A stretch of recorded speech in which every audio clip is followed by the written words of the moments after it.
මං අද ආවේ ඔයාලා එක්ක කතා කරන්න. අපේ ජීවිතේ අපිට වෙන නොයෙකුත් ප්‍රශ්න අතරේදී අපි ගොඩක් වැටෙනවා බිමට.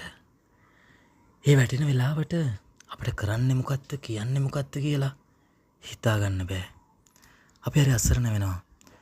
අපි හැමෝගෙම ප්‍රශ්න අහන්න ගන්නවා. සමහර වෙලාවට අප ගොළු වෙලා අයිනකට වෙලා ඉන්න හදනවා. හැබැයි වාගේ ජීවිතේ වැටෙන හැම වෙලාවකම මන්තරයක් වගේ මතක් වෙන හිත දිරිමත් කරන වදනක් තියෙනවා. ඒක අපට අමතක වුණත් ඒක මතක් වෙන්නේ අපේ වාසනාවට. ඒ මොකක්ද කියලා ඔයාටත් හිතලා බලන්න. මගේ ජීවිතේ නම් මට ඔයිට වඩා ඔයාට ප්‍රශ්න ආවා. ඒත් වැටුන්නේ නැහැ. එහෙනම් මේකත් ප්‍රශ්නයක්ද? මේක අපි දරාගමු කියලා මට හිතෙනවා අනන්තයි. ඒ නැතුව වෙන ක්‍රම අනන්තව අපිට හිතෙනවා. විසඳුනුත් ඕන තරම් එනවා.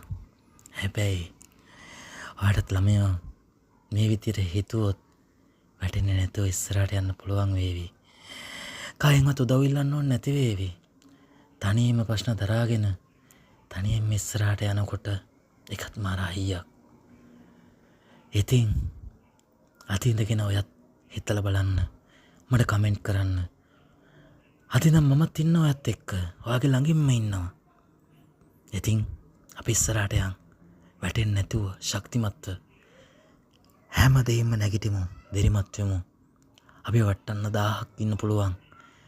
හැබැයි ඔයාට මං හිතනවා මේ වචනත් මේ දීපු එක වදනත් ශක්තිමත් වෙයි කියලා. ඔයාගේ හිත ඇදී කියලා. යාළුවා ඔයාට සුබ ගමන්. මමත් ඉන්නවා ඔයත් එක්ක.